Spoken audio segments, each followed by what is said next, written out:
Alors aujourd'hui, c'est traditionnel dans le cadre du cours de théorie, du cours de droit naturel, pardon, et de grands courants du droit contemporain. Tous les ans, nous avons la conférence Perelman, et cette année, c'est un très grand plaisir pour moi, c'est une formule de style, mais en l'occurrence, ce n'est pas une formule de style, d'accueillir le professeur Jean-Yves Chéreau de Aix-Marseille Université, puisqu'on en parlait à l'instant, c'est le nouveau nom que va prendre, c'est qu'il y a un grand mouvement de réforme des universités en France, et la faculté de droit d'Aix-en-Provence fait partie de l'ensemble Aix-Marseille Université.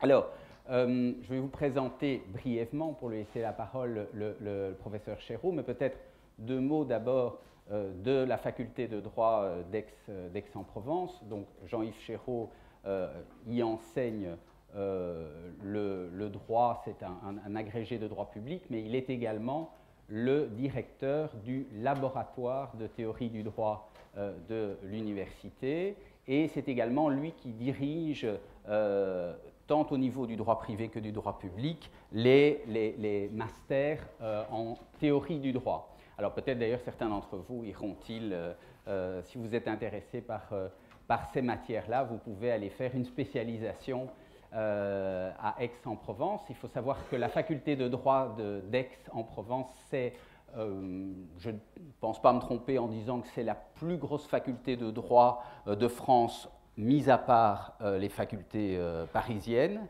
et c'est une faculté extrêmement ancienne. C'est beaucoup plus gros que l'ULB, hein, par exemple, en termes de faculté de droit. Et en plus, c'est un endroit particulièrement agréable et particulièrement intéressant. Jean-Yves Chéreau, à la fois dirige ses masters et dirige l'équipe de recherche en théorie du droit à Aix-en-Provence. Il est aussi le président de l'Association internationale de méthodologie juridique. Alors, on entretient avec cette équipe d'Aix-en-Provence des liens qui sont vraiment nourris, et en particulier, on peut dire qu'on a des collaboration, on a eu la chance d'aller à plusieurs reprises à Aix même, et on travaille notamment sur les conséquences de la mondialisation, de la globalisation sur le droit et sur la théorie du droit. Et on vient de déposer avec Jean-Yves il y a quelques jours d'ailleurs un bouquin qui paraîtra dans 6 mois chez Breuilan sur ces questions-là, et qui sont le produit d'un colloque de rencontres qui ont été organisés à Aix il y a 1 an. Alors, dans le domaine des spécialités de recherche et de publication, Jean-Yves Chéreau, comme c'est souvent le cas en France, a au fond deux cordes à son arc, à la fois publiant dans le domaine du droit positif, et notamment, je voudrais vous présenter cet ouvrage rapidement, donc, tout petit ouvrage de droit public économique qui est paru chez Economica, et par ailleurs, il publie beaucoup dans le domaine de la théorie du droit. Alors, si vous avez, je vous renseigne à ce sujet une revue qui est disponible à la bibliothèque de droit, qui est la revue de la recherche juridique, droit prospectif. Donc, quand vous avez, je sais bien que vous n'avez pas de TP, donc pas de travaux dans le domaine de la théorie du droit, mais enfin, quand vous avez des recherches à faire dans ce domaine-là, il y a des cours, il y a un cours méta-juridique en premier master. Voilà une des sources d'inspiration où vous pouvez aller chercher du matériel. Jean-Yves Chéreau, lui, dans le domaine de la théorie du droit, je ne vais pas vous faire l'ensemble de son CV, mais je dirais qu'il s'est intéressé beaucoup à l'analyse économique du droit, mais encore davantage au normativisme et notamment à la théorie du droit de Hart. Alors, je vois que vous vous demandez un petit peu de quoi il s'agit, parce que, en réalité, mais ça tombe d'une certaine manière assez bien pour vous, nous n'en sommes pas encore là, nous, dans le cours de droit naturel et de grand courant, puisqu'on n'a pas encore abordé l'analyse économique du droit, ce sera le cas dès la semaine prochaine, et on parlera ultérieurement du normativisme, c'est-à-dire des grands penseurs du XXe siècle, grands théoriciens du droit du XXe siècle, que sont Kelsen et Hart. Eh bien, justement, vous allez avoir, grâce à Jean-Yves Chéreau, une première approche de cette question-là, avec le thème qu'il va développer aujourd'hui et le titre de sa conférence, le conventionnalisme dans la compréhension du droit. Donc, je lui cède la parole pour une conférence à l'issue de laquelle, eh bien, nous débattrons avec lui, vous pourrez, et n'hésitez pas à poser toutes les questions que vous souhaiterez.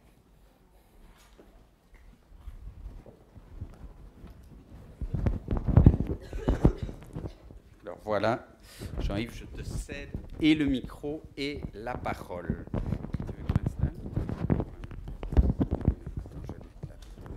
Ou ici? Ici sera trop. D'accord, très bien. Voilà.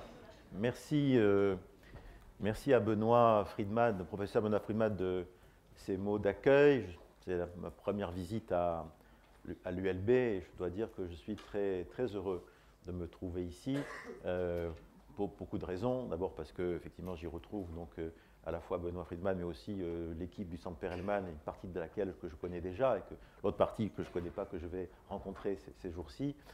Parce que je suis aussi accueilli pour cette conférence Perelman dans le Centre Perelman, par le Centre Perelman et effectivement avec un nom prestigieux de la philosophie du droit. Vous verrez que ce que j'ai à vous dire, même si ça prend sa source dans la philosophie analytique normativiste, rejoint par bien des aspects le pragmatisme et l'approche de ce centre de théorie du droit, de ce centre Perelman et de Perelman, et puis enfin bien sûr aussi d'être présent dans cette prestigieuse université qui est l'ULB.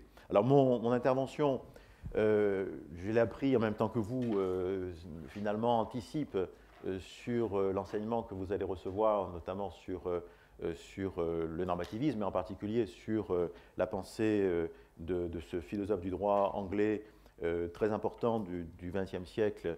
Il est décédé en 1992, hein, donc il a fait le XXe siècle et il était professeur à la chaire d'Oxford, la chaire de jurisprudence, la chaire de philosophie du droit, et il a influencé énormément. Alors, il a été moins reçu finalement en France, plus en Belgique, grâce à François Host et Van de Kerkhove, mais il a une influence absolument considérable dans tout le monde américain et anglais, et il est au centre, en quelque sorte, d'une littérature abondante, et je dirais qu'une bonne partie de la philosophie du droit aujourd'hui est, comme on dit souvent, une note en bas de page de l'œuvre de Hart, et en particulier de son ouvrage majeur qui est le concept de droit, The Concept of Law, publié pour la première fois, première édition, en 1961, et réédité pour une deuxième édition, d'ailleurs posthume, en 1994, avec une postface, un postscript, qui lui-même a donné lieu, dans un débat avec Dworkin, à également une très grande littérature.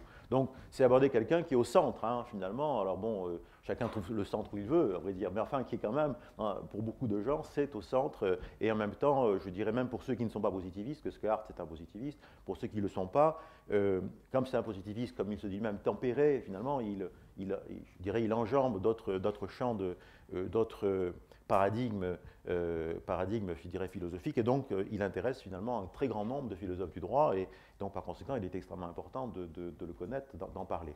Et bien évidemment, on vous en reparlerai aussi avec le professeur Friedman plus tard. Alors, ce que je voudrais dire aujourd'hui, c'est, avec ce titre un peu, a priori un peu énigmatique, le conventionnalisme dans la compréhension du droit, en fait, c'est de parler des lectures qui ont été faites. Alors, je ne vais pas vous présenter Hart en tant que tel, même si on en parlera bien sûr, mais des lectures qui ont été faites d'une notion centrale dans l'œuvre elle-même centrale de Hart, qui est la notion de règle de reconnaissance. Rule of recognition, la règle de reconnaissance, qui est un des concepts centraux du concept de droit et un des concepts centraux maintenant de la philosophie du droit. La règle de reconnaissance joue un rôle extrêmement important dans la théorie de Hart et a fait l'objet également de beaucoup de commentaires. Alors, en deux mots, mais je vais vous dire bien sûr deux mots de la règle de reconnaissance, mais le conventionnalisme, c'est quoi? Ben, le conventionnalisme, c'est au fond une façon de comprendre la règle de reconnaissance comme une convention sociale.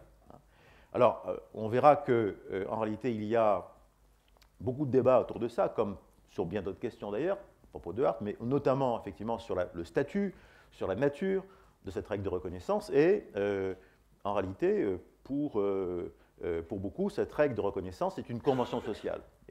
Mais ce n'est pas quelque chose de vague, une convention, c'est quelque chose d'assez précis. Et en particulier, il y a deux versions de ce conventionnalisme. Il y a une version forte qui a été initiée par des disciples de Hart, je dirais peu positiviste que lui, si j'ose dire, que Hart, notamment Jules Coleman, par exemple, ou Scott Shapiro, enfin, peu importe ses noms, je pense que Bernard Friedman vous en parlera par la suite, mais des disciples de Hart qui ont pensé qu'on ne pouvait pas effectivement suivre Hart si on n'allait pas un peu plus loin que lui dans la description, dans la présentation, dans la compréhension de cette règle de reconnaissance et de la présenter comme une convention notamment de coordination.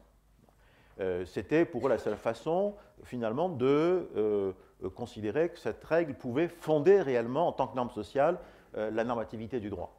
On est dans le normativisme. Et il y a une seconde version, qui est une version, je l'appellerais une version faible.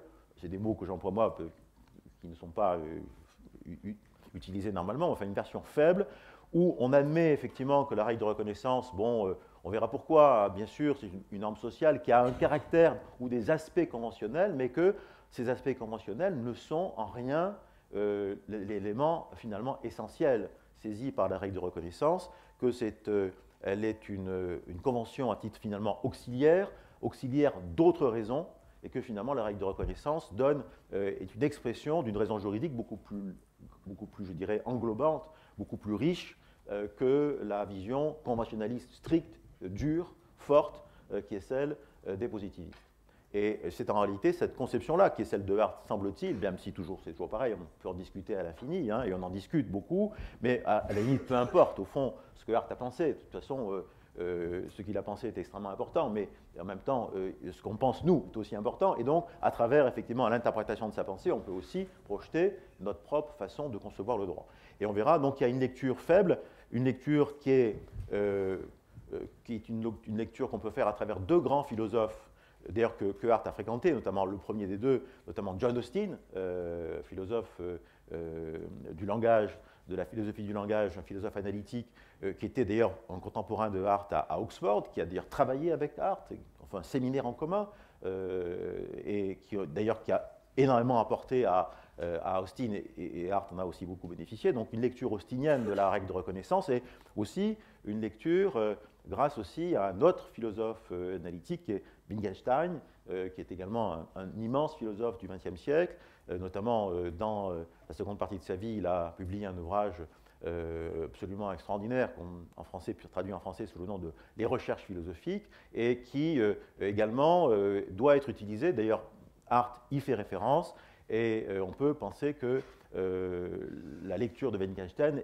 éclaire Hart, et une lecture encore plus approfondie de Wittgenstein de nos jours éclaire encore mieux Hart et la règle de reconnaissance que celle que le conventionnalisme dur nous propose. Donc voilà mon programme. Alors en deux mots quand même de la règle de reconnaissance, avant de présenter d'abord, première partie, le conventionnalisme strict ou dur ou fort, et en deuxième partie, le conventionnalisme faible. Alors, mais deux mots quand même sur la règle de reconnaissance, puisque pour l'instant, finalement, je n'ai fait que la citer, mais je n'en ai pas parlé. Cette notion-là, elle apparaît dans le concept de droit, donc dans l'ouvrage de Hart, elle apparaît d'ailleurs assez tard. Bon, je ne vais pas m'étendre sur les raisons pour lesquelles elle apparaît si tard, mais c'est d'ailleurs un peu suspect, parce que toutes les grandes notions, Hart, en fait, est un auteur qui construit sa théorie en critiquant une théorie précédente. Il critique les théories des positivistes anglais du XIXe siècle, notamment Bentham, hein, et puis un autre Austin, ce n'est pas le même que celui que j'ai cité, John Austin aussi, c'est le même prénom, un grand philosophe du droit anglais, deux grands positivistes, presque les fondateurs du positivisme moderne, finalement, Bentham et Austin. Et d'ailleurs, Austin avait la chaire de jurisprudence d'Oxford, que Hart a récupéré un siècle plus tard. Donc c'est finalement, c'est en se construisant contre Austin, contre Bentham, partiellement d'ailleurs, pas complètement, que Hart construit sa théorie. Et la règle de reconnaissance n'apparaît pas, alors donc il commence par, les premiers chapitres de son bouquin sont la critique de ce qu'il appelle la théorie impérativiste du droit des positivistes, et il apparaissent plusieurs notions importantes, mais pas la règle de reconnaissance. Elle apparaît un peu, indépendamment de ces critiques-là, elle apparaît dans le chapitre 5, et elle apparaît à l'occasion, au fond, d'une petite histoire qu'il nous raconte. Il imagine effectivement un système social qui ne connaîtrait uniquement que des règles que des règles, ce qu'il appelle des règles primaires, c'est-à-dire des règles qui imposent des obligations aux citoyens.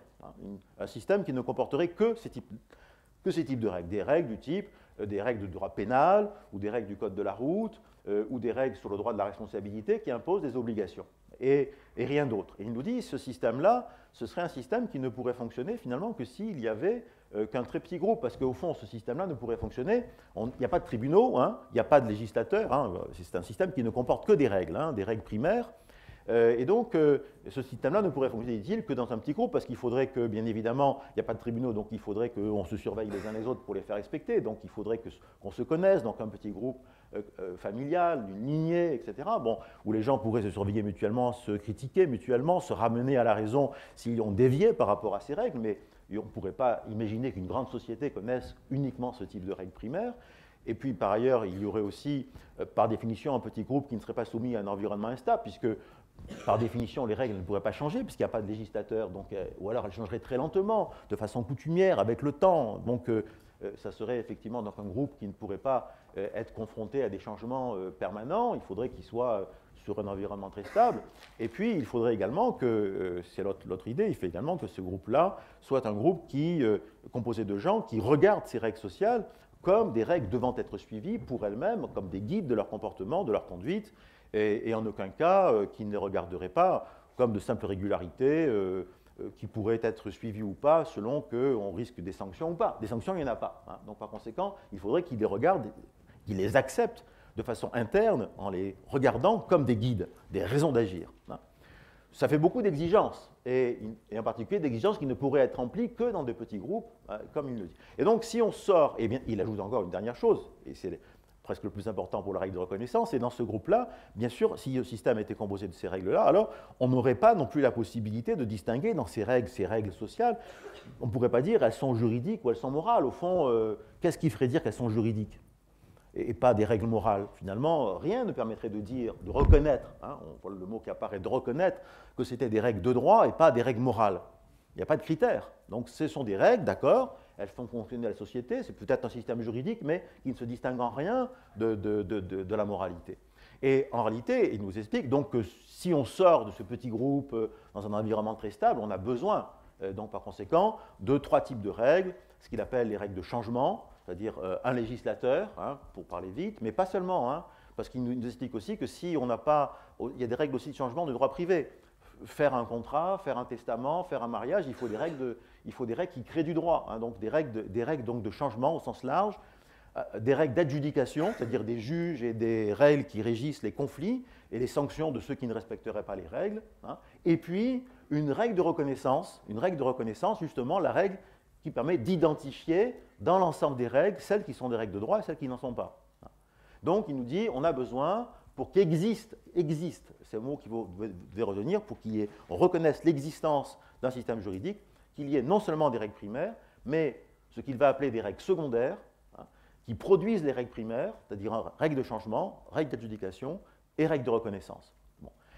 Alors, voilà comment apparaît la règle de reconnaissance, et ensuite, bien sûr, il va, on y reviendra plus tard d'ailleurs, parler de l'union des règles primaires et des règles secondaires comme le caractéristique majeure de l'existence d'un système juridique, et notamment de la possibilité de parler d'un grand nombre de notions, dont la notion de validité juridique, qui est une notion essentielle dans le normativisme.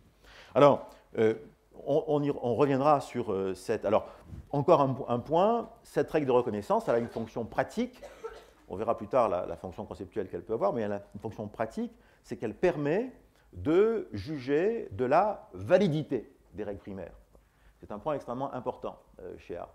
C'est-à-dire que la règle de reconnaissance, en tant qu'elle identifie les critères d'existence des règles de droit, en même temps, ce qui est d'ailleurs pas évident d'ailleurs de dire en même temps les deux choses, mais en même temps, donc, elle permet d'identifier les règles de droit et en même temps de dire, par conséquent, si ces règles répondent aux critères d'identification, alors qu'elles sont valides.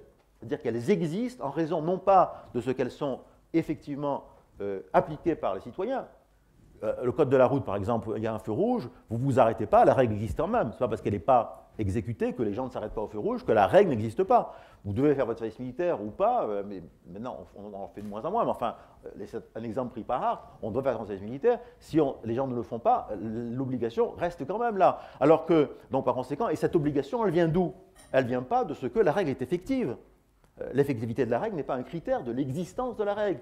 Le critère d'existence de la règle, c'est son critère de validité. Elle est valide.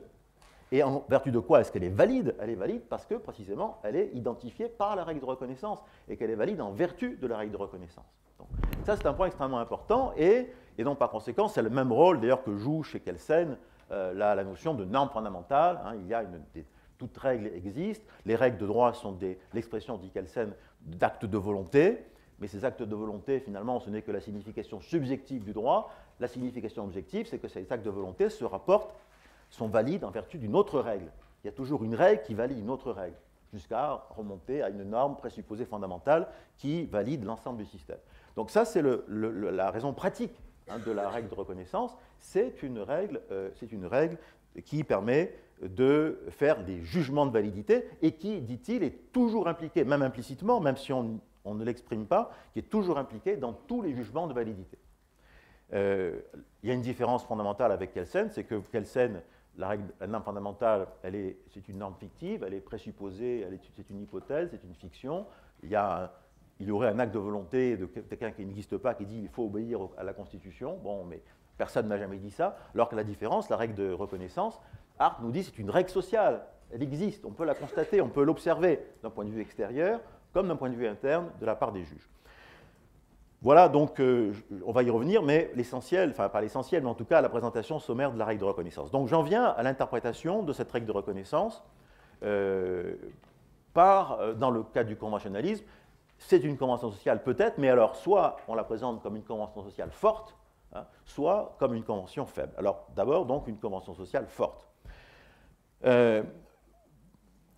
C'est notamment, alors Hart lui-même en réalité ne présente pas la règle de reconnaissance comme une convention sociale du tout, et en tout cas pas comme une convention forte.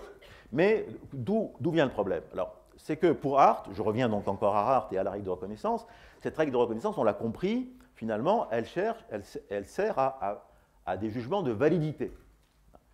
Elle cherche effectivement à dire, voilà, telle règle existe parce qu'elle est valide. Le problème, c'est que cette règle de reconnaissance elle-même, elle existe pourquoi?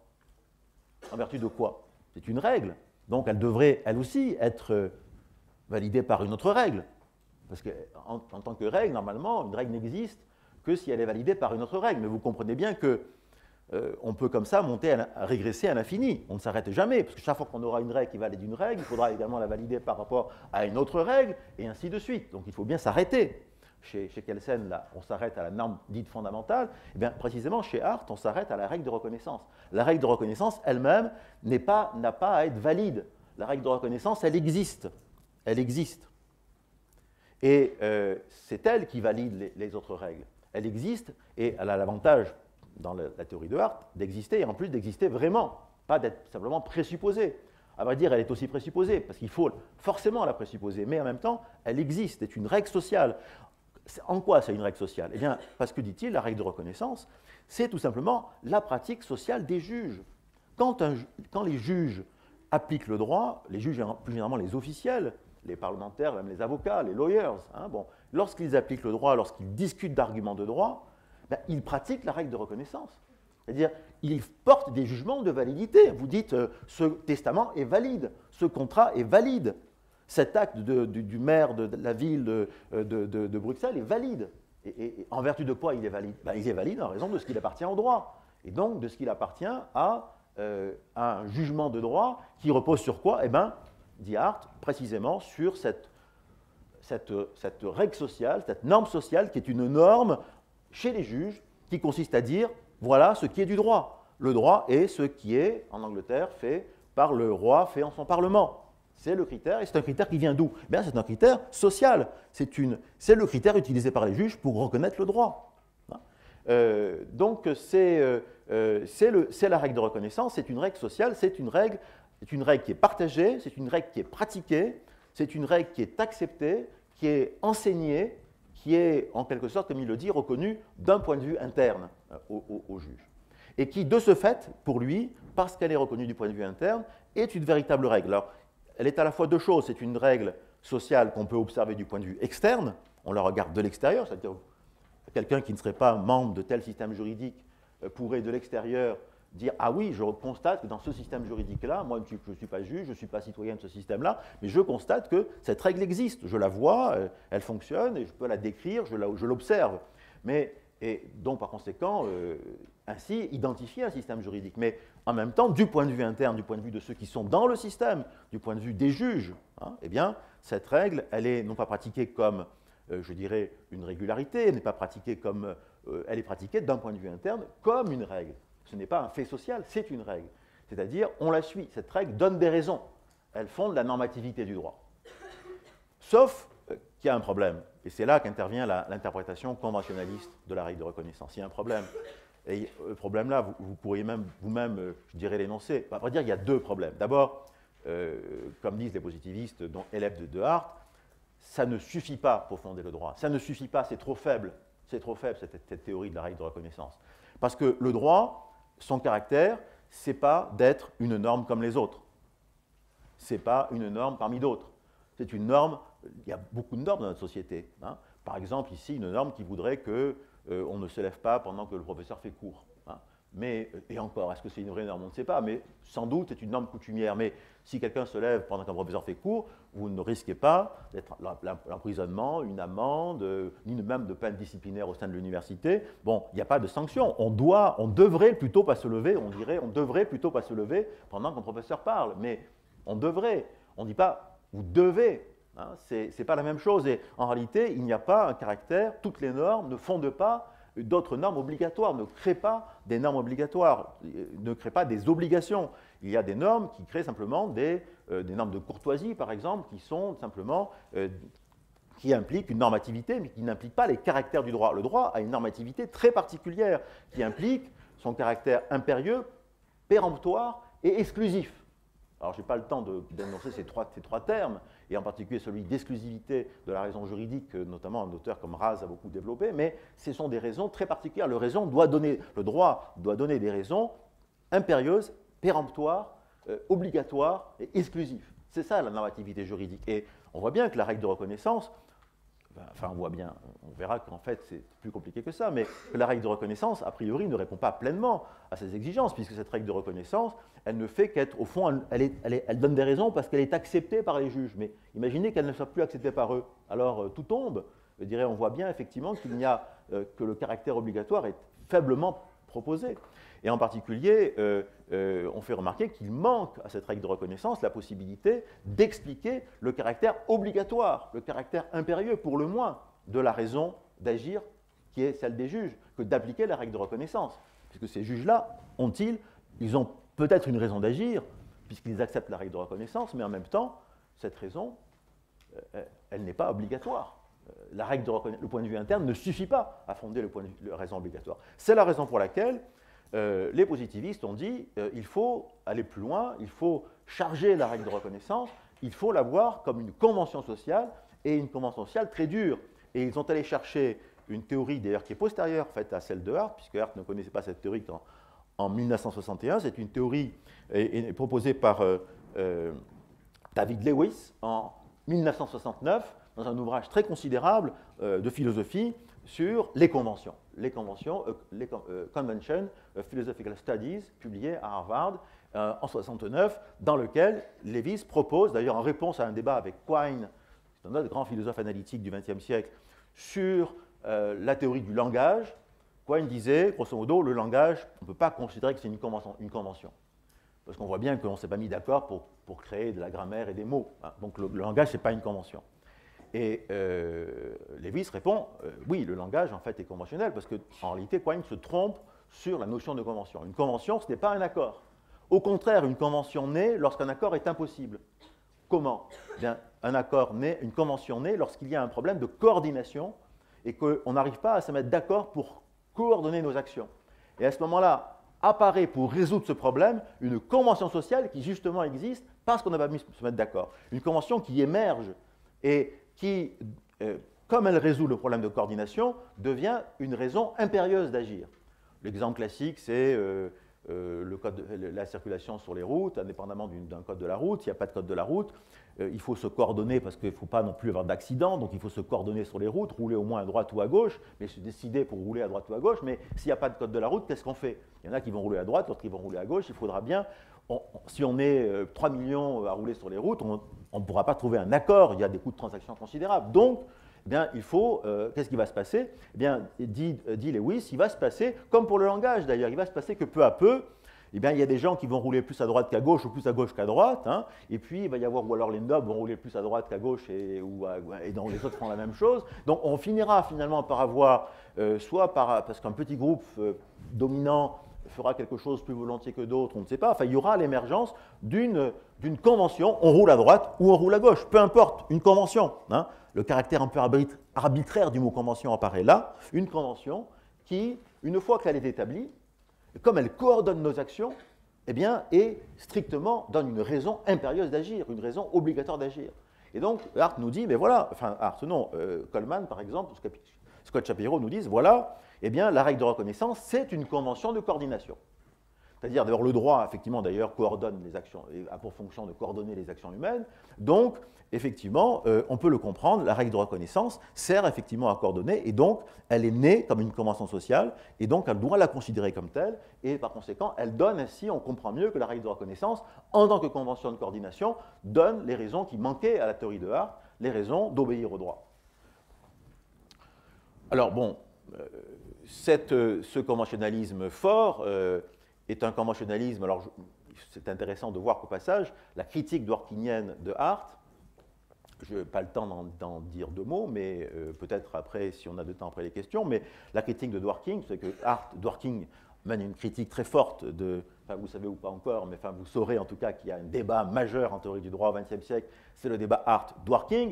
Dworkin est d'ailleurs le successeur à la chaire de jurisprudence d'Oxford de Hart.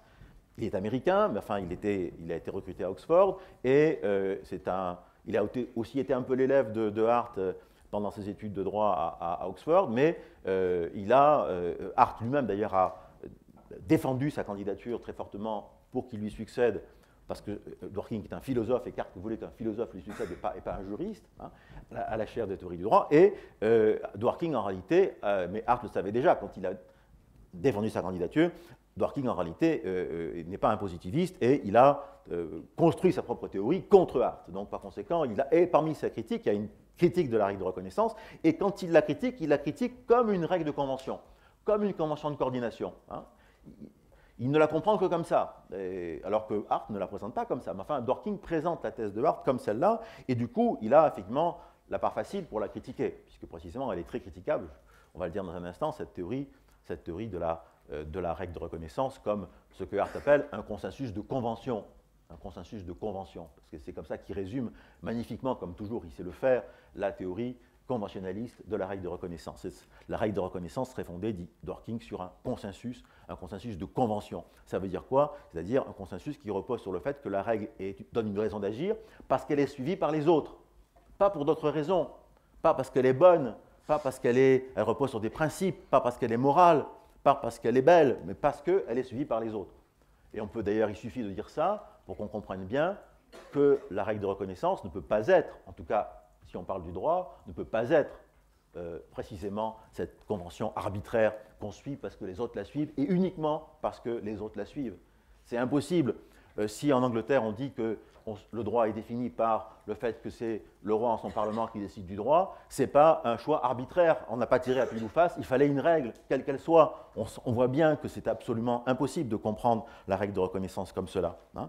Alors on aurait pu dire aussi bien, on aurait choisi un dictateur, parce que ça aurait été aussi bien, finalement il fallait choisir, on a choisi le roi en son parlement, mais on aurait pu choisir une autre règle. L'important c'est qu'on ait la même règle. Non, l'important ce n'est pas qu'on ait la même règle, l'important c'est qu'on ait une bonne règle, qui corresponde à notre tradition peut-être, je ne sais pas, à notre histoire, à notre conception philosophique et morale ou politique de la société. Et donc on ne peut pas, et alors Dworkin a beau jeu de critiquer Hart, dès lors effectivement qu'il le présente comme un conventionnaliste dur, ce qu'il n'est pas, Mais en tout cas, d'autres disciples de Hart l'ont été, conventionnalistes durs. Alors, je ne vais pas, vous avez compris la critique majeure qu'on peut faire. Dworkin l'a faite, mais en même temps, il y a d'autres raisons. Bien évidemment, la théorie de la règle de reconnaissance, d'abord, elle ne rend même pas compte, finalement, de l'exigence qui était la sienne, c'est-à-dire de rendre compte de la normativité juridique comme une normativité vraiment exclusive et obligatoire. Parce qu'au fond, la Convention, c'est une raison impérieuse, mais ça reste une raison impérieuse. Ce n'est pas une obligation en soi. En soi, ce n'est pas une obligation. Si on n'ajoute pas des sanctions et du droit, ce n'est pas et surtout, ce n'est pas exclusif. Par définition, une raison conventionnelle reste une raison parmi d'autres. Après tout, on peut décider de ne pas rouler à droite, hein, on voit loin, parce que c'est la nuit qu'on voit les phares des voitures et qu'on décide finalement, si on doit s'en contenter des raisons qui sont celles de la Convention, eh bien, on a peut-être d'autres raisons parfois de ne pas la suivre. Donc, par conséquent, ça n'a rien à voir avec les raisons exclusives qui sont inhérentes au droit. Et donc, par conséquent, et puis, bien évidemment, la règle de reconnaissance, si on la voit comme une convention, elle sous-estime considérablement le conflit potentiel qu'il y a dans les raisons juridiques. Parce que par définition, on suppose qu'on va se mettre d'accord pour la simple raison qu'on est d'accord. Et bien évidemment, ça ne rend pas compte, surtout dans nos sociétés pluralistes, de ce que peut être le droit. Donc, exit, au fond, la théorie, la conception stricte, la conception forte du conventionnalisme, qui d'ailleurs a été peu à peu abandonnée, d'ailleurs, les uns après les autres, par la plupart des positivistes, y compris par Coleman, qui choisit d'autres théories après coup. Dans les années 2000, il a changé de candidat pour expliquer le caractère conventionnel de la règle de reconnaissance. Enfin bon, je ne veux pas rentrer dans cette nouvelle analyse, parce que je n'en aurai pas le temps, mais en tout cas, il y a encore des positivistes qui continuent effectivement à présenter comme cela la règle de reconnaissance. Alors, en même temps, une partie des disciples de Hart n'ont pas cette vision-là, mais en tout cas, c'est un des courants positivistes, et on voit que c'est un courant, on pourrait dire, vraiment positiviste du droit. J'en viens en réalité il faut en revenir par conséquent à Hart, ou en tout cas à une autre interprétation de la règle de reconnaissance, en tout cas si on veut lui en donner la meilleure image, et si on veut en faire produire en quelque sorte la meilleure façon de la voir. Et donc je passe à la présentation d'un conventionnalisme plus faible, avec des lectures, une lecture austinienne et puis une lecture wittgensteinienne, si on peut dire, de la règle de reconnaissance, qui sont deux lectures tout à fait d'ailleurs probables, possibles, opportunes, qui respectent l'intégrité de Hart, puisque Hart lui-même, je dirais, s'est beaucoup inspiré d'Austin et de Wittgenstein. Donc il y a peut-être qu'en même temps, quand il a écrit le concept de droit en 1961, il n'avait pas encore en présence à son esprit toutes les discussions qui avaient pu naître depuis un demi-siècle sur les travaux de Wittgenstein, mais en tout cas, il était assez philosophe. Il était philosophe pour pouvoir comprendre, parmi les premiers, la pensée intime et forte de Wittgenstein, pensée difficile. Alors, pourquoi une version faible? Une version faible parce que dans la version faible, on peut admettre que finalement la règle de reconnaissance est une convention, mais donc elle donne des raisons d'agir en tant que convention, mais au fond des raisons auxiliaires, c'est-à-dire que c'est vrai le fait que en Angleterre, ce soit le roi en son parlement qui soit le critère du droit, le fait que ça soit accepté, c'est sans doute parce que c'est la tradition, c'est sans doute parce que ça correspond finalement au principe de conception de la démocratie qu'ont les Anglais et notamment les juges anglais, mais en même temps, c'est aussi tout simplement parce que en plus, c'est aussi une convention, tout le monde l'accepte, donc ça renforce l'efficacité de cette théorie. Donc par conséquent, c'est une raison auxiliaire. Au fond, c'est peut-être une convention, mais le caractère conventionnel ne fait que, au fond, renforcer par des raisons auxiliaires. Un autre auteur, il s'appelle Marmor, M-A-R-M-O-R, est aussi un disciple de Hart, a une conception aussi de la règle de reconnaissance de façon faible. Il dit c'est une convention constitutive. C'est-à-dire elle institue finalement le droit, mais au fond, elle institue des règles, mais au fond, il nous dit que c'est des raisons auxiliaires, parce que c'est comme pour le jeu d'échecs. Finalement, il y a un jeu d'échecs, mais on peut ne pas jouer aux échecs, finalement. Donc, pareil, vous voulez faire quelque chose, bon, vous allez effectivement, on ne peut ne pas être juge, finalement, pour répondre. On n'est pas obligé de rentrer dans le jeu, en quelque sorte. Donc, il y a des raisons.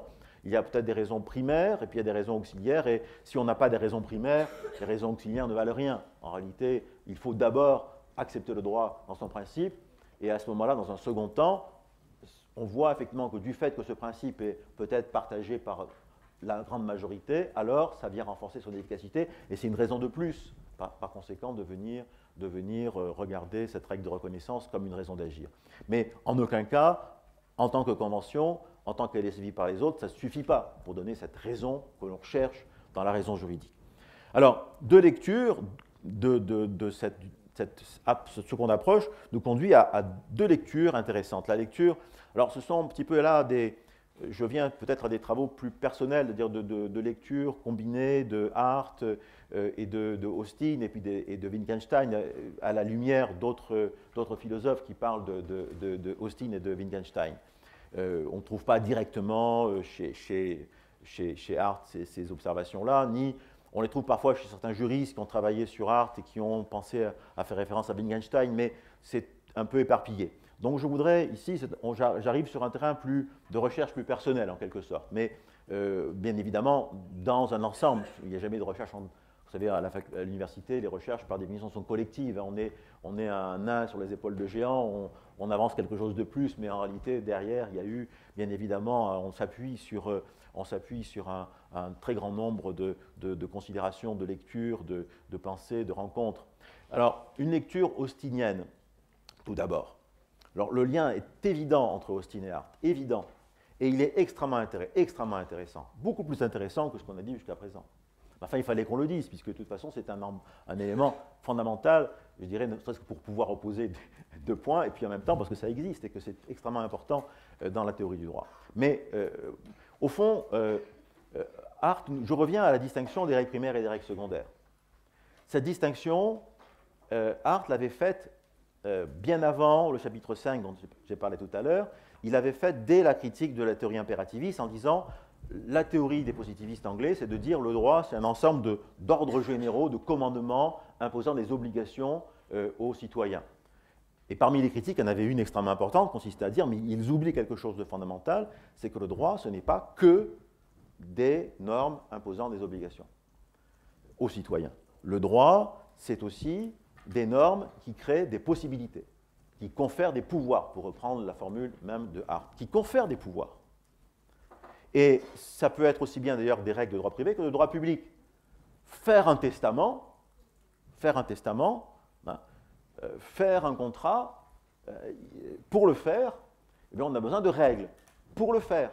C'est pas que si on veut pas en faire, on n'est pas obligé de faire un contrat, mais si on fait un contrat, alors on devra respecter les règles qui régissent effectivement les contrats. Et de même pour les testaments. Et donc, par conséquent, ce sont des règles qui nous sont...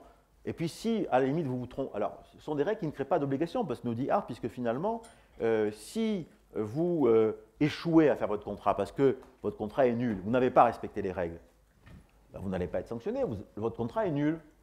Vous avez échoué.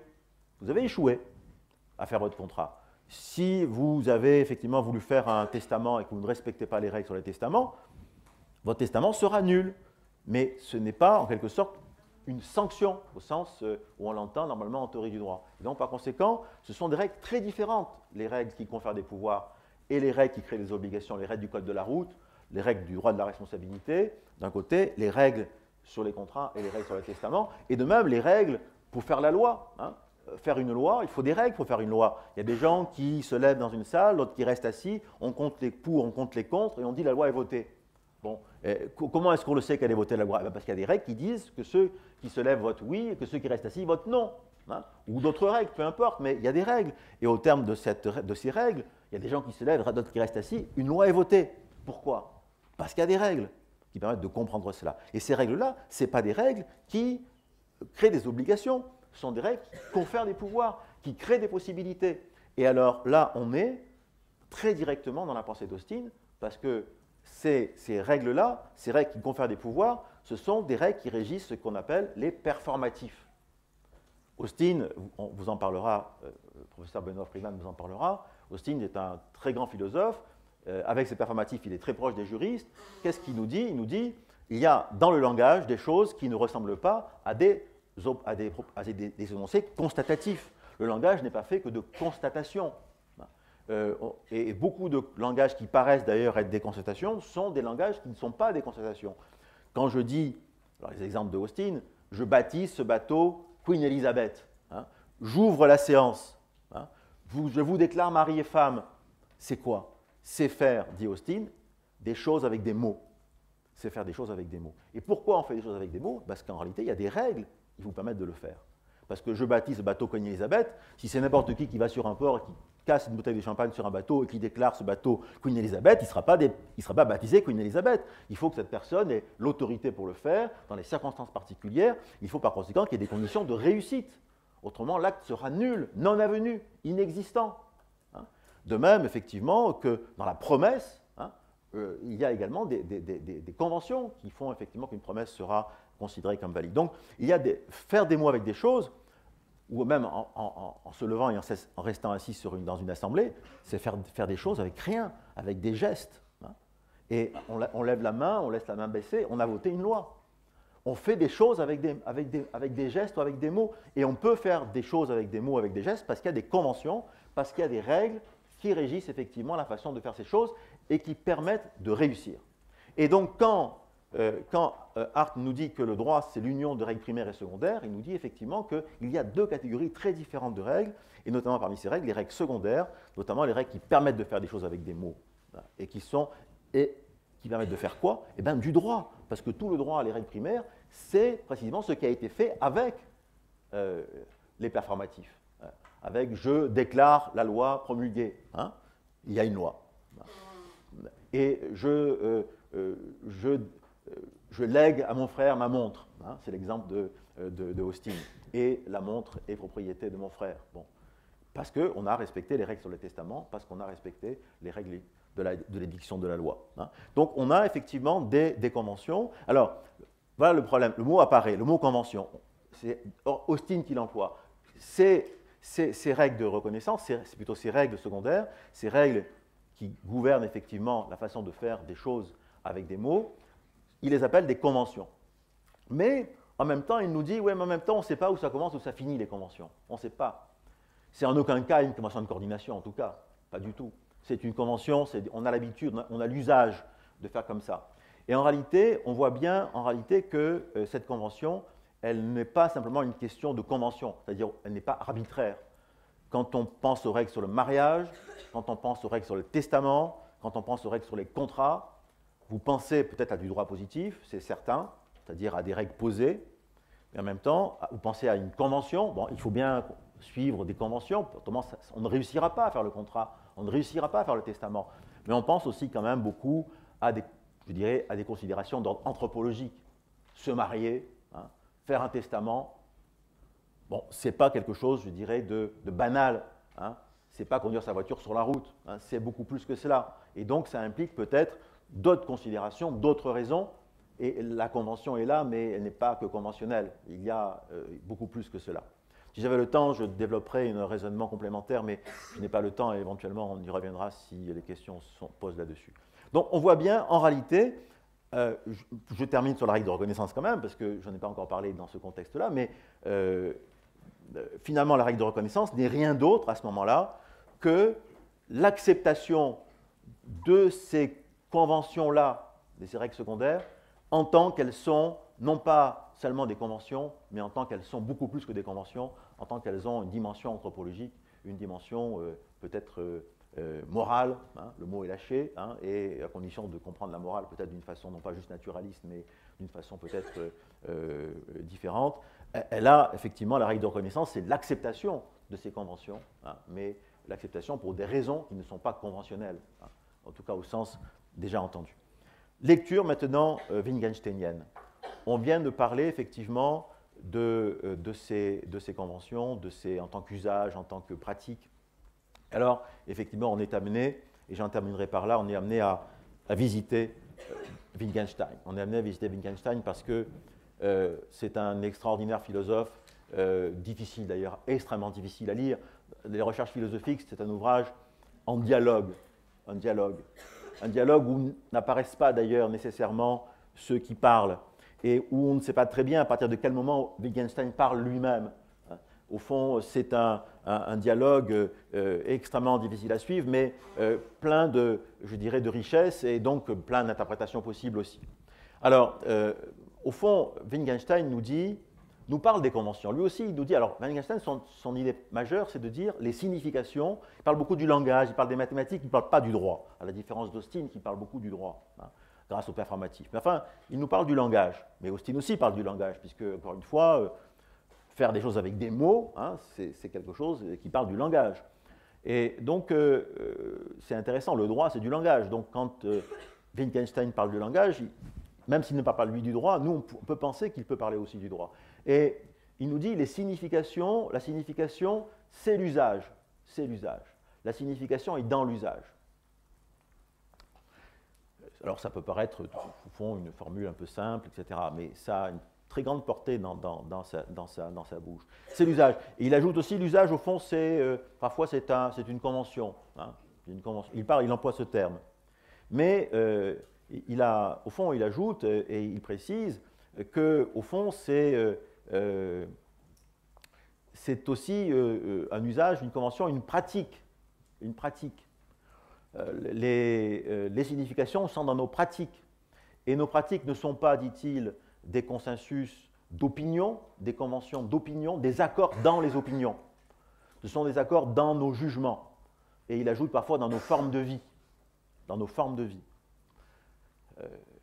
Ce qui veut dire que concrètement, s'il y a une convention, cette convention, elle n'est en rien ni un accord dans le langage ou un accord dans le droit.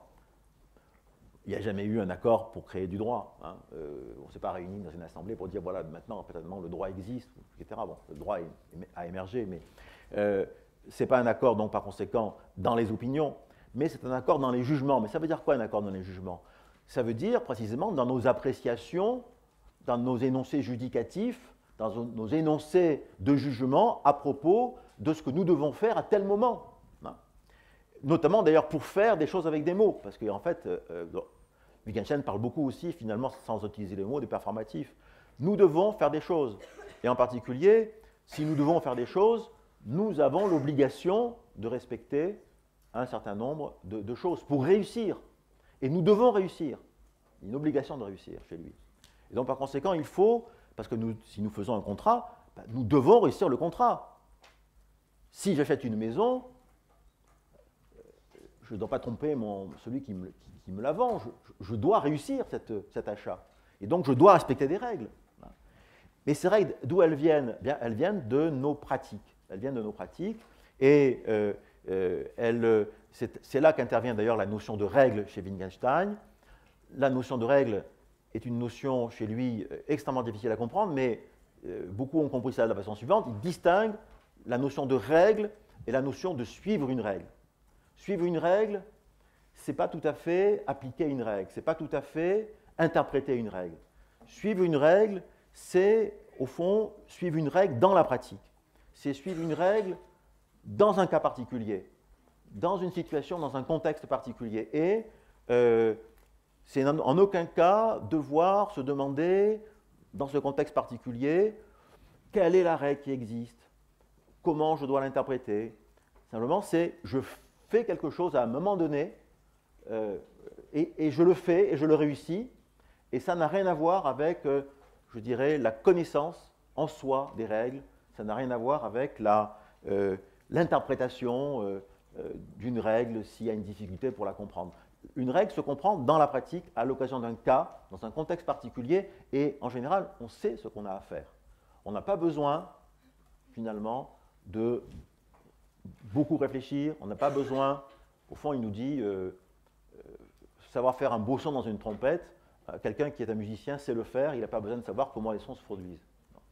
Donc, et Hart nous dit, les juges, souvent on dit que les juges, finalement, ne respectent pas les règles, parce que tout simplement, les juges, ils ont de l'intuition, ils savent la décision.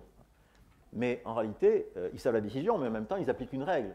Ils l'appliquent parce qu'au fond, cette règle, ils la maîtrisent, ils savent quelle est la bonne solution par rapport aux règles. Ils ne sont pas en train de se demander, mais quelle est la règle que j'applique? Ils ne font pas passer en revue en tête la Constitution, la loi, et ils ne font pas le tour de toutes les règles qui sont impliquées, qui sont extrêmement nombreuses pour une décision prise par telle juridiction. S'ils devaient faire la chaîne, l'ADN de toutes les règles présentes dans une décision de justice, il faudrait effectivement qu'ils se remémorent. Non, ils décident et sans finalement être amenés à se... Et c'est dans la pratique qu'ils savent ce qu'il faut faire. Et c'est dans la pratique qu'ils réussissent. Ben, c'est un petit peu finalement ce que dit finalement Hart quand il parle de la règle de reconnaissance. C'est une règle, dit-il, que les juges n'ont pas, en quelque sorte, auquel ils n'ont pas à obéir. Il suffit qu'ils la suivent. Il suffit que c'est dans ce sens-là. Et c'est dans ce sens qu'on rejoint le pragmatisme. Parce que précisément, la vérité, c'est la vérité de ce que disent les hommes. C'est ce que dit Wittgenstein. Tu dis que la vérité, c'est ce que disent les hommes. Si c'est ce que les hommes disent qui est vrai ou qui est faux. Un des paragraphes des recherches philosophiques. C'est la conception, je crois, artienne de la règle de reconnaissance. Je vous remercie.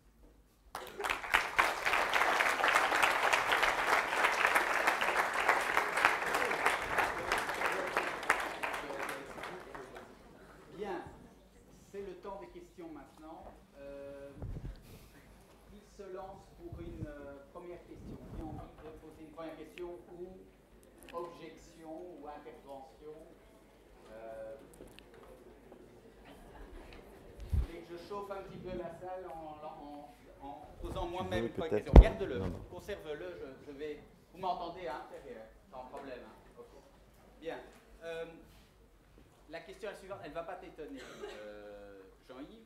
C'est dans cette idée artienne, que ce soit le conventionnalisme faible ou fort, il y a l'idée très importante dans le droit, tu l'as souligné, et c'est vrai que je pense que tous les juristes en ont conscience, qui est de dire, mais attention, les normes juridiques, c'est pas la même chose, c'est pas la même chose que d'autres normes. Notre société n'est faite que de normes, mais là-dedans, les normes juridiques, c'est tout à fait particulier, ça a une force tout à fait spécifique, et il ne faut pas confondre ce qui est le droit et ce qui ne l'est pas, d'où l'importance de définir, c'est le titre de l'ouvrage de Hart, un concept de droit, et de trouver un test qui nous permette de reconnaître ce qui est une règle de droit et ce qui n'est pas une règle de droit. D'où la règle de reconnaissance, qui nous permet de dire, ben là, on sait que c'est du droit, et nous savons tous ici dans la salle qu'à partir du moment où on a dit que c'était du droit, oulala, ça peut entraîner énormément de conséquences, c'est-à-dire que si le fait de ne pas se lever pendant le cours devient une règle de droit, alors le premier qui se lève, il sait très bien, parce que nous sommes juristes, nous savons très bien que ça va avoir beaucoup plus de conséquences que si c'était seulement une règle de courtoisie. Et alors, donc, ma question est la suivante. Quand on dit, mais c'est une convention, on a l'impression, d'ailleurs tu as évoqué ce point à un moment de ton exposé, donc je m'engouffre là-dedans, on a l'impression que, soit parce qu'il y a un accord, soit parce que tu l'as très bien dit, au fond, il n'y a pas moyen de se mettre d'accord, mais du coup, il y a une pratique qui s'est installée, une habitude, on pourrait dire. Bon, on a l'impression qu'il y a un certain quiétisme là-dedans, c'est-à-dire qu'au fond, tout le monde sait bien ce qui est du droit et tout le monde sait bien ce qui n'est pas du droit. Or, moi, mon interrogation par rapport à ça, et je vais même dire mon objection par rapport à ce courant, c'est que quand on regarde l'évolution de la pensée et des pratiques juridiques, en réalité, la question de savoir ce qui est du droit et ce qui n'est pas du droit, c'est pas du tout une habitude, une pratique, un accord, mais c'est très souvent au sein d'une certaine communauté, oui. Hein, à l'intérieur d'une certaine juridiction, à un certain moment, oui. Mais en fait, dans la société, c'est très souvent un combat de savoir ce qui est du droit et ce qui n'est pas du droit. Pour prendre un exemple passé, mais qui peut nous faire saisir les choses, pendant très longtemps, on a dit les droits de l'homme, c'est très important, mais c'est de la philosophie. C'est pas du droit, les droits de l'homme.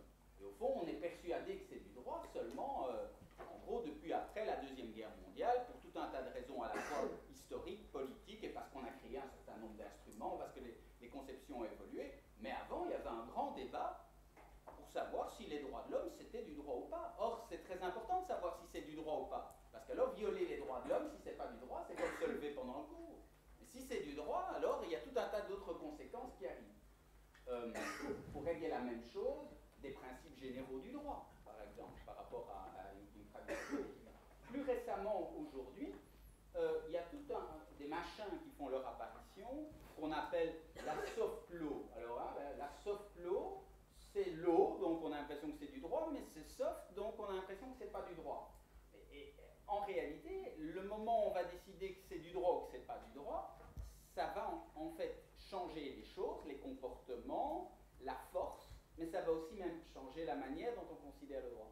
Donc, ma question, excuse-moi d'avoir été un peu long, ma question est la suivante. Est-ce que cette règle de reconnaissance reconnaissance, elle existe vraiment ou est-ce qu'elle n'est pas finalement l'enjeu d'une lutte permanente qui en fait se traduit par l'évolution continue du droit. Ben écoute, je crois que merci de ta question et merci aussi du cours que tu as fait dans les étudiants, parce que je crois que c'était excellent également de présenter les choses comme ça. Non, je crois qu'effectivement, mais ça, en fait, ça revient très large. Alors tu as raison, tu parles du quiétisme, je crois que c'est effectivement ce qui vient à première pensée quand on pense à Hart et à la règle de reconnaissance, et même peut-être à la perception faible de la Convention. Mais précisément ce que j'ai voulu montrer, et à vrai dire, personnellement, moi je ne suis pas plus engagé que ça, mais c'est vrai que j'ai plutôt une façon de regarder Hart, comme vous l'avez compris, du côté d'un conventionnalisme faible, mais on voit bien que précisément dans ce contexte-là, il y a place pour tout ce que tu as dit, c'est qu'en réalité, bien évidemment, à l'arrière-plan, Cavell, qui parle de Wittgenstein, parle du tourbillon qu'il y a derrière la forme de vie. Hein, le tourbillon. C'est un tourbillon, la forme de vie. Ce n'est pas calme du tout. Hein. Bon. Et précisément, le problème, c'est qu'à un moment donné, ça se concrétise peut-être dans une pratique par quelque chose. Les droits de l'homme, à un moment donné, effectivement, c'est de la philosophie, puis c'est devenu du droit. Bon, à un moment donné. Donc, il n'est pas question, effectivement, de dire qu'il n'y a pas des choses qui attendent à la porte, effectivement, et qui ne vont pas devenir. Hein. Ce n'est pas quelque chose d'une constance et d'une permanence, d'une mer plate et calme. C'est un tourbillon. Et donc, je pense qu'il y a place, donc, par conséquent, dans cette perspective-là, de retrouver le pragmatisme. Si la signification, c'est dans l'usage et que l'usage change, la signification change. Et alors, bien sûr, mais ce n'est peut-être pas forcément à la théorie du droit d'expliquer le changement. C'est ça où on s'arrête. Je crois que le problème de Hart, c'est qu'il a un concept de droit relativement faible aussi. Notamment, par exemple, il considère que la théorie du droit n'a pas à donner, par exemple, des raisons de l'obéissance au droit. Ça relève de la philosophie morale. On a des raisons, peut-être, la théorie du droit explique les raisons qu'on a de suivre le droit, et les raisons qui sont celles des juges que d'appliquer le droit et de suivre la règle de droit, mais au fond, il n'impose pas en rien une obligation morale de suivre le droit. Hein. Donc la dissidence est toujours possible, la transgression est toujours possible, hein, moralement. Et donc je pense qu'il s'arrête là aussi sur toutes ces questions-là, c'est-à-dire que sur ce tourbillon, quand il dit par exemple très clairement dans la première édition du concept de droit, et c'est repris dans le texte aussi de la deuxième édition, que si on me demande les raisons de suivre la règle de reconnaissance, ben ces raisons, mon enquête s'arrête là. Je ne vais pas les donner. Il suffit que la règle existe. Au fond, les raisons de la suivre, ça peut être des raisons morales, ça peut être des raisons d'intérêt particulier, pour les juges, des raisons de carrière. Le fait de bien faire comme les autres, ça peut faire avancer dans la carrière. Mais peu importe ces raisons. Ça peut être aussi le fait que des raisons conventionnelles. Je le fais parce que tout le monde le fait. Mais au fond, à la limite, elles sont très variées. Et peu m'importe qu'elles soient variées, ce qui m'importe en réalité, c'est qu'elle existe, cette règle. Alors, et du coup, mais elle existe et en même temps, c'est une question d'existence. Alors c'est là qu'apparaît le positivisme, peut-être critiquable. C'est qu'il se contente à constater l'existence d'un système juridique. Il ne cherche pas plus loin. Mais en même temps, il n'interdit pas d'aller plus loin. Donc par conséquent, c'est peut-être le projet. Il y a peut-être des projets de philosophie du droit qui vont plus loin, qui veulent englober dans la théorie du droit d'autres considérations que des considérations sur l'existence d'un système juridique. Et Hart, au fond, se contente de ça. Mais se contentant de ça, il nous montre le chemin aussi pour aller plus loin. Je crois, en tout cas, c'est la réponse que je lis dans Hart. Hein. Voilà.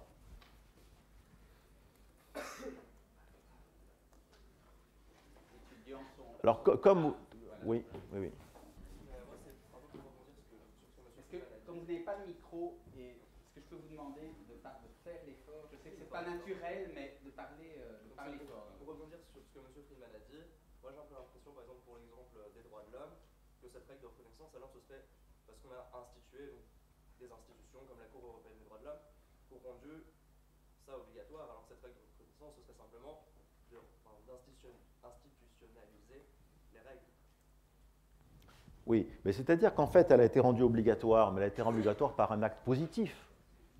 Le problème, c'est qu'on ne peut pas s'arrêter à ça. Je dirais que ça, on est assez d'accord à peu près les uns et les autres, de dire à un moment donné, il y a un acte, donc comme pour reprendre le vocabulaire d'Austin, un performatif. On a créé avec des mots la Convention européenne des droits de l'homme. Et avec des mots, on a dit, cette convention est applicable par exemple en Belgique. Bon. Et les juges belges se mettent à l'appliquer. Bon. Mais on ne peut pas s'arrêter là. il faut aller plus loin. Il faut se demander effectivement qu'est-ce qui valide tout ça, qu'est-ce qui le légitime, qu'est-ce qui permet que ça soit finalement... alors, il y a une réponse, hein, c'est-à-dire ben, c'est la force brutale. C'est-à-dire en réalité, si, voilà, si on ne respecte pas...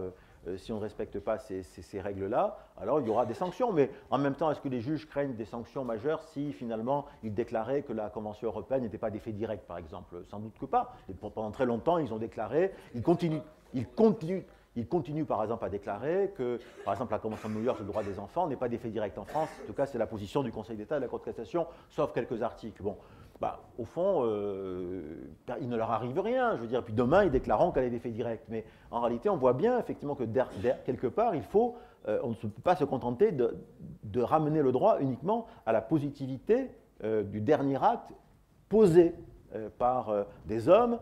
Il faut que cela ait une signification. Cette signification, c'est ce qu'on cherche. Hein, c'est ce qu'on cherche. Et bien évidemment, il y a ces propositions-là, Kelsen, Hart, qui sont des propositions de donner la signification normative de ces actes positifs. Et pour Hart, effectivement, c'est dans la règle de reconnaissance. Voilà. Bon, alors, tel que j'essayais d'en présenter les différentes facettes et les différentes possibilités. Alors que là, j'ai l'impression que monsieur est sur une position un peu réaliste, en quelque sorte, en disant, mais au fond, le droit, c'est vrai. C'est ce que les juges qu'on a institués pour le dire nous disent. C'est ça. La peur de la sanction, un peu. Peur de la sanction. Oui, mais les juges, eux, ils n'ont pas peur de la sanction. Les juges qui donnent, c'est comme la théorie selon laquelle le droit, c'est la prédiction de ce que feront les juges. Mais pour les juges, ça ne marche pas. Je ne peux pas prédire eux-mêmes ce qu'ils vont faire. Vous comprenez bien. Donc, il y a bien, si on se place, et en réalité, tous les théoriciens du droit se placent du point de vue du juge. Alors, pas tous. Holmes, par exemple, se présente du point de vue des citoyens, même de l'avocat. Dans son fameux article Path of Law, il dit devant des étudiants à Harvard, vous allez être avocat, eh bien, en tant qu'avocat, je vous le dis, votre seul souci, ça va de prédire ce que va faire le juge. C'est comme ça que vous rendrez service à vos clients. Bon, mais ils ne prétendent pas pour autant faire une théorie générale du droit, enfin, ils s'adressaient à des avocats. En général, quand on fait de la théorie du droit, on s'adresse plutôt, on pense au juge. Hein. C'est lui la figure emblématique de la philosophie du droit. Chez Hart, chez Dworkin, chez Perelman, etc. Hein. Et lui, il ne peut pas dire que le droit, c'est ce que je prédis que ce que je vais faire. Vous comprenez bien que ça s'arrête là. Donc là, le réalisme, il échoue un peu du côté de ce côté-là. Grégory Lefkovitch. Oui. Petite question. Non, plus fort. Donc, en deux mots, la question que je voudrais poser est plutôt sur ce que vous avancez systématiquement qu'on a évidemment besoin de séparer. C'est un peu la sens de la question de Benoît Friedman. On a besoin de séparer les règles de droit comme un corpus de règles distinctes. Et on doit trouver des justifications. C'est la réponse que vous avez donnée, c'est-à-dire une forme de légitimité à ces règles. On doit pouvoir aller plus loin simplement que dire c'est la force brute. En réalité, chez Hart ou chez Kelsen, donc que ce soit la règle de reconnaissance ou la Grundnorm, dans les deux cas, est-ce que véritablement ce qui est recherché, c'est une forme de légitimité ou l'ensemble des règles? Je ne pense pas. L'objectif est de garantir la possibilité pour un ensemble de règles de faire système.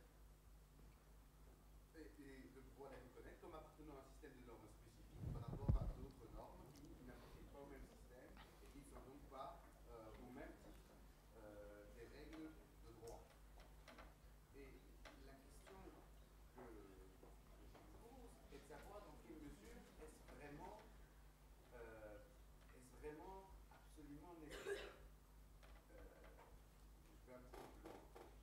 À partir du moment où on essaie de développer, comme vous le faites, de vous présenter différentes formes d'approche conventionnaliste dans le droit, on rend peut-être un peu plus faible sur le plan théorique ce qu'est par exemple la Grundnorm, qui est une norme hypothétique. Dans le sens où on essaye de voir dans quelle mesure on peut affaiblir les critères qui ont été mis en place par les règles de reconnaissance ou par la Grundnorm pour que quand même ça fonctionne, pour que quand même ça fasse système, alors qu'en réalité on ne sait pas si ça fait système. Et donc la question que je vous adresse, c'est vraiment, est-ce que réellement, pour faire une théorie du droit, on a besoin absolument de poser comme préalable à l'analyse la question de l'identification des règles et surtout de l'identification des règles qui devraient constituer un système. Sachant que, dans bien des cas,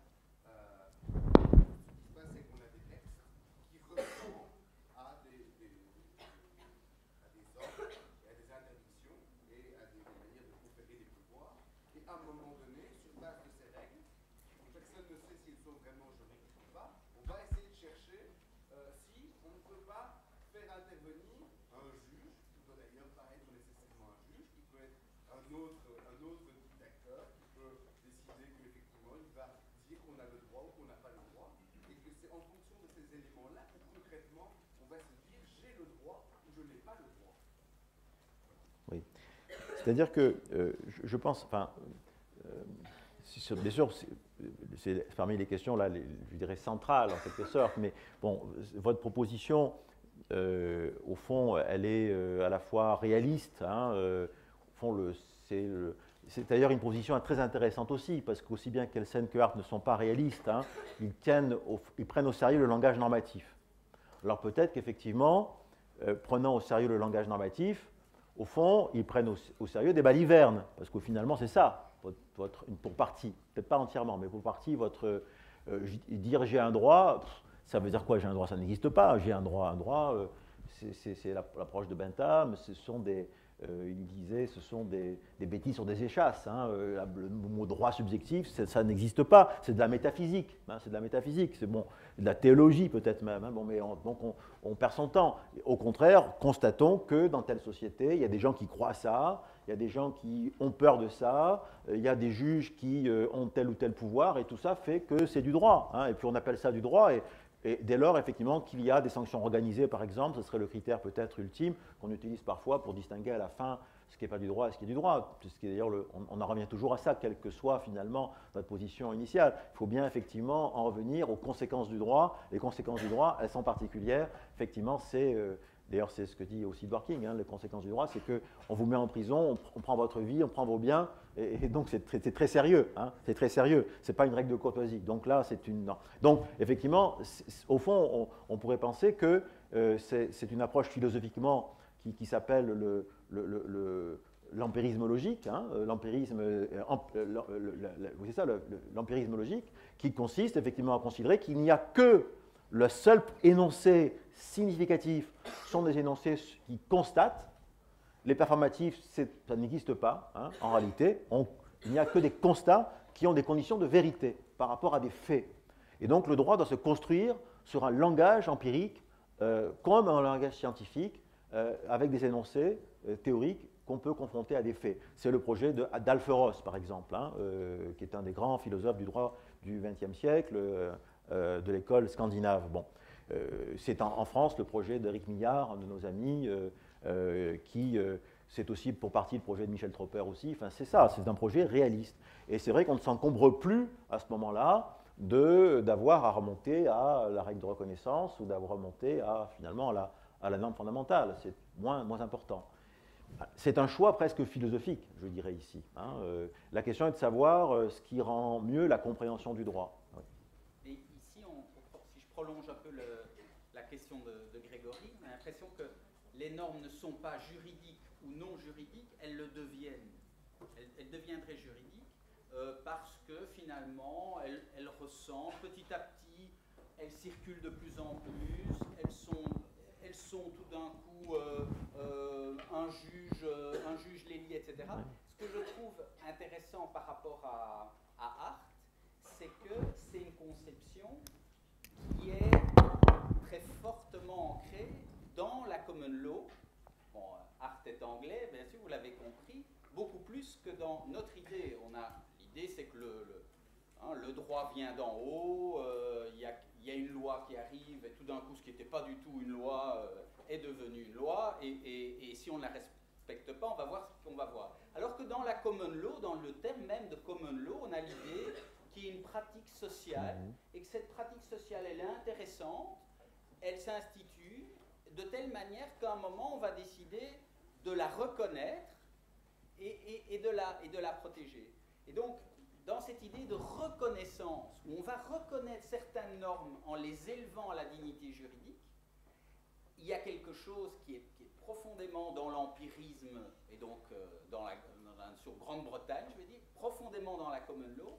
Est-ce que Hart, pour le transformer en question, prolonger la question, est-ce que Hart pourrait vivre avec quelque chose dans ce bout-là, en disant, au fond, parmi toutes les normes, on va avoir des moyens d'en reconnaître certains, mais d'une manière dynamique, au fond. Certaines vont devenir juridiques. Moi, je ne sais pas si Hart lui-même s'est confronté à ça, mais je ne pense pas, à vrai dire, ou alors il le pensait, mais ce n'est pas explicite dans sa théorie.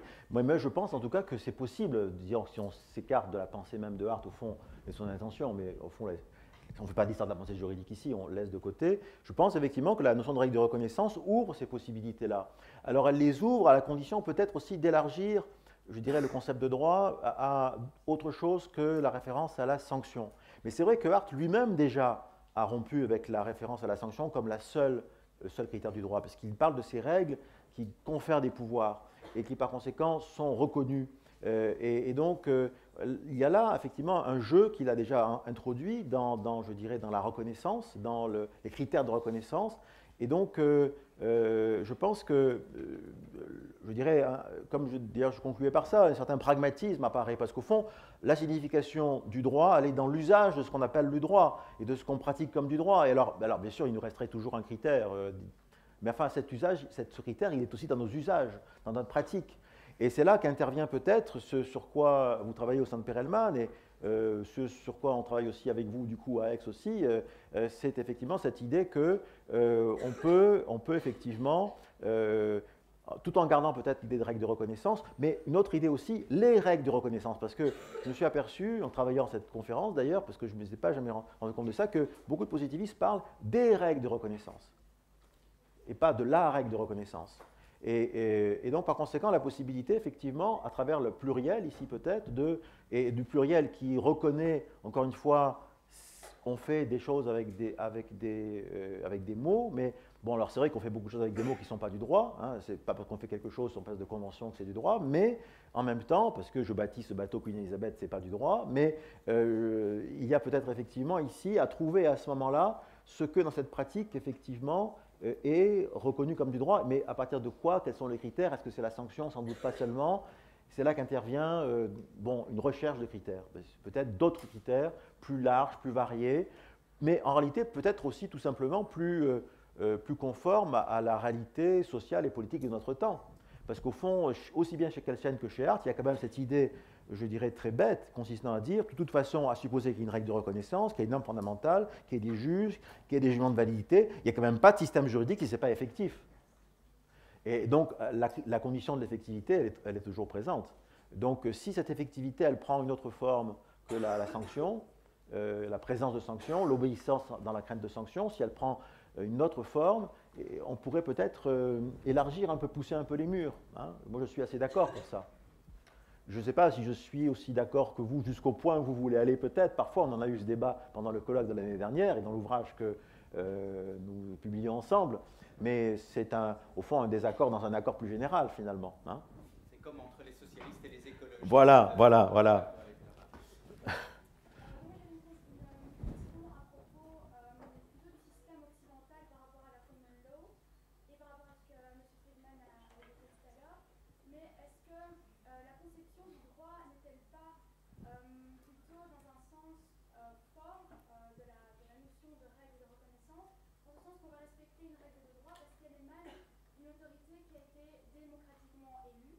Donc par conséquent, on va la respecter parce qu'elle a été édictée comme telle, et donc on doit la reconnaître en ce sens-là. Tandis que dans un système de common law, comme disait M. Friedman, c'est plutôt dans la pratique qui va devenir une règle de reconnaissance par la suite. C'est vraiment ces deux conceptions différentes de la règle de reconnaissance. Je ne sais pas si c'est une conception erronée. Non, mais je dirais que c'est une question tout à fait légitime, ne serait-ce que parce qu'effectivement, même s'il y a beaucoup de questions de débat sur la question de savoir si les systèmes de common law et de civil law ne se sont pas finalement rapprochés par rapport à l'histoire de ces deux modèles de droit, mais enfin, ils marquent des différences considérables. Et c'est vrai que dans un système de common law, il n'y a pas effectivement que la loi faite par le Parlement, il y a aussi les précédents édictés par les juges qui valent, je dirais avec une règle de reconnaissance différente d'ailleurs, hein, qui valent également comme droit avec leur propre règle de reconnaissance. Et, donc c'est vrai qu'il y a là quelque chose de très particulier et on peut penser, Benoît Friedman l'a suggéré, que la règle de reconnaissance vaut plutôt, quand on parle des précédents, que plutôt lorsque l'on parle effectivement du critère du roi en son parlement. Hein, bon, peut-être. Et c'est vrai que, je dirais, quand on fait un peu de common law, et je crois que quand on fait la théorie du droit, c'est extrêmement intéressant que de se préoccuper des méthodes du common law. Elles sont absolument différentes des nôtres et c'est à la fois un dépaysement. On comprend mieux ce qu'on fait nous-mêmes en voyant ce que font les autres.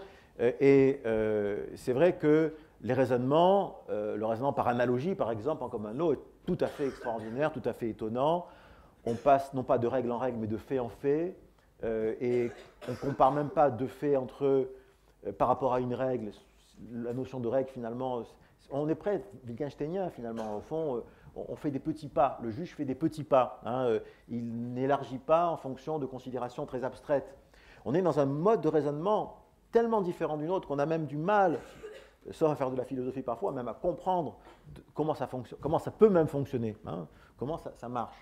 Bon, donc c'est extrêmement intéressant effectivement, de garder en tête effectivement, la différence qu'il y a entre le droit dans un pays de common law et le droit dans un pays de civil law. Bon, ça je suis entièrement d'accord, et encore une fois, malgré peut-être le fait que les rapprochements dans le pays de common law, de civil law, les précédents, même si on n'en parle pas, ont leur place aussi maintenant. Hein, il n'y a pas que la loi qui soit source du droit, enfin je dirais la jurisprudence, comme on dit, et les précédents de la Cour de cassation sont aussi du droit, mais donc par conséquent, il ne faut peut-être pas exagérer les différences, mais les méthodes restent quand même très différentes et le sens des précédents n'est pas le même non plus. Donc bref, tout ça pour dire qu'il faut garder ces différences en tête. Peut-être, je veux bien le penser, que peut-être que les modèles de civil law, de common law, ont facilité, on voit bien chez Edward King par exemple, comme on le voit chez Hart, des modes de raisonnement ou de théorie du droit qui sont assez adaptés effectivement à des raisonnements de common law et qui sont d'ailleurs moins compris et d'ailleurs du coup moins reçus, parce que c'est vrai que par exemple Hart, par exemple en France, je sais qu'en Belgique il a été dans la communauté francophone dans du monde, c'est en Belgique que Hart a été finalement, grâce à Hart qu'il a été diffusé, mais c'est vrai que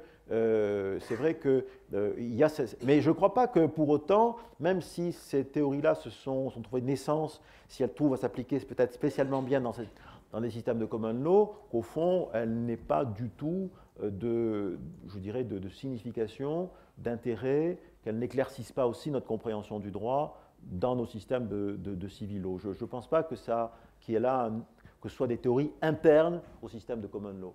Je ne le pense pas. Est-ce que tu penses que la légitimité démocratique, comme ce qui est au fond de la production des normes au moins supérieures du système, fait partie de la reconnaissance?